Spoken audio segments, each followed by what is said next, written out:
أعوذ بالله من الشيطان الرجيم بسم الله الرحمن الرحيم وإن كنتم في ريب مما نزلنا على عبدنا فأتوا بسورة من مثله وادعوا شهداءكم۔ اس پروگرام میں آج ہمارا موضوع ہے کہ why the Holy Quran is inimitable۔ ہم کیوں کہتے ہیں کہ قرآن کریم ایک ایسی کتاب ہے جو ناقابل تقلید ہے، اس کی نقل نہیں تیار کی جا سکتی۔ اس سے پہلے کہ میں آج کے موضوع پہ آؤں، میں ایک سنت اللہ کی جانب کہ اللہ کا طریقہ کیا رہا اس کی جانب اشارہ کر دوں کہ جس زمانے میں جس چیز کا زیادہ چلن ہوتا تھا، اللہ اسی قسم کے معجزے اس زمانے کے نبی کو دے کے بھیجتا تھا۔ مثال کے طور پر حضرت موسیٰ علیہ السلام کے زمانے میں جادو کا بڑا چلن تھا۔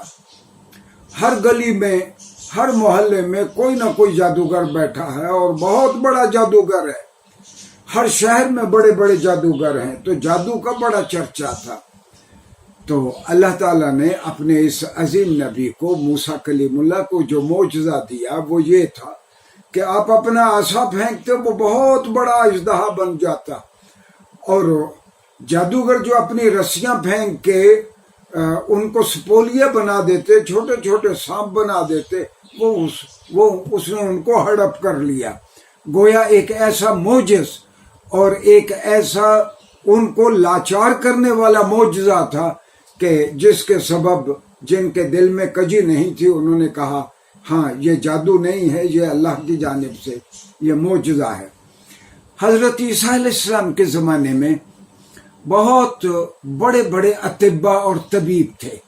دور سے آتے ہوئے ایک مریض کو دیکھ کے کہہ دیتے کہ اعضائے رئیسہ میں سے اس کا فلاں عضو ٹھیک کام نہیں کر رہا، اس کے گردے ٹھیک نہیں ہیں، اس کا دل ٹھیک نہیں ہے، اس کا جگر ٹھیک کام نہیں کر رہا۔ تو حضرت عیسیٰ کو ایسا معجزہ دیا گیا کہ آپ ایک مر جانے والے کو کہتے کہ قم بإذن اللہ، اللہ کے حکم سے کھڑے ہو جاؤ، اور وہ مردہ زندہ ہو جاتا۔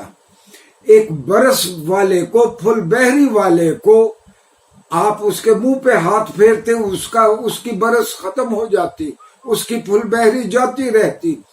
جزام والے کو آپ ہاتھ پھیرتے وہ آدمی ٹھیک ہو جاتا۔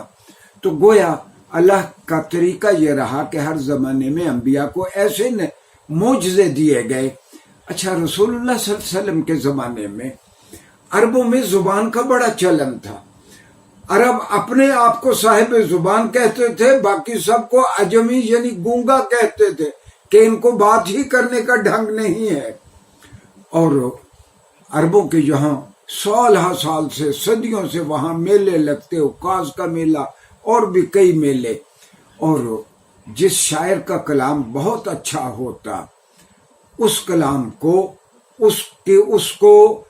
اس کلام کی جامعیت کو تسلیم کرتے ہوئے اس کے قصیدے کو لا کے بیت اللہ کے پردوں کے ساتھ لٹکا دیا جاتا ہے، جن کو ہم معلقات کہتے ہیں۔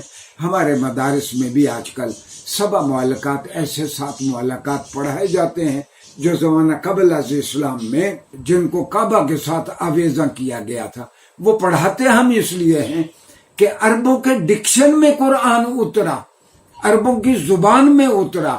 وہ مدارس میں یا ہماری پوری 1450 سالہ تاریخ میں یہ ادب جاہلی اس لیے پڑھایا جاتا ہے کہ جو زبان قرآن کریم کی ویکل بنی، قرآن کا مرکب بنی، یہ وہی زبان تھی۔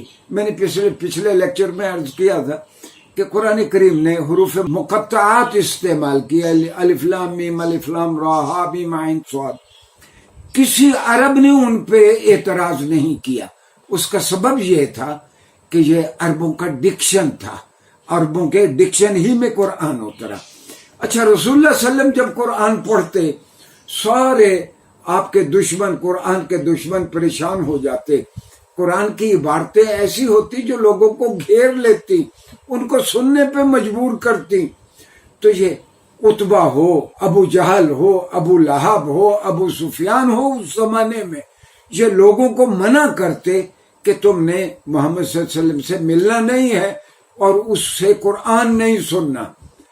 اور خود قرآن کی جامعیت ایسی تھی، یہ بڑے بڑے قرآن کے دشمن، ان کو پتا تھا کہ فلاں وقت رسول اللہ صلی اللہ علیہ وسلم فلاں جگہ پہ قرآن پڑھتے ہیں، چھپ چھپ کے قرآن سنا کرتے تھے۔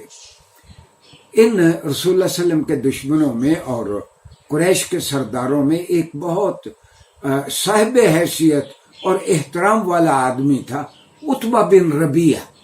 عتبہ بن ربیعہ عتبہ بن ربیعہ کو ایک دن سفیر بنا کے مشرکین مکہ نے رسول اللہ صلی اللہ علیہ وسلم کے پاس بھیجا کہ عتبہ جاؤ ان کے ساتھ کوئی بات کرو کہ کوئی ایسا معاہدہ کر لیں، ایک دن تمہارے خداؤں کی عبادت کر لیں، ایک دن محمد صلی اللہ علیہ وسلم کے خدا کی عبادت کر لیں، ہم آپس میں بھائی بند ہیں، کیوں لڑیں؟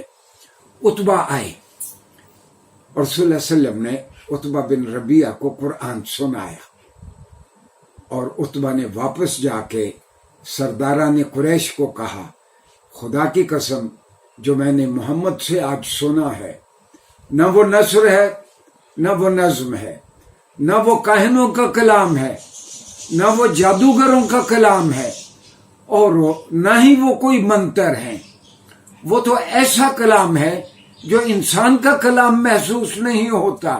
میں آپ کو مشورہ دوں گا کہ ہم محمد صلی اللہ علیہ وسلم کو ان کے حال پہ چھوڑ دیں، اگر وہ جیت گئے تو وہ ہم میں سے ہیں، پھر بھی آپ کامیاب ہو گئے، اگر وہ نہ جیتے تو پھر بھی آپ کامیاب ہو گئے۔ تو ناظرین گرامی، قرآن کریم نہ نثر ہے نہ نظم ہے، ہاں اس میں کہیں کہیں قافیہ پایا جاتا ہے، ماہرین کی رائے یہ ہے کہ یہ سجا ہے، سجا میں قرآن کریم اترا۔ یہ ناقابل تقلید اور انمیٹیبل کیسے ہے، اس کا ہم جائزہ انشاءاللہ آمدہ لیکچر میں لیں گے۔ شکریہ جی۔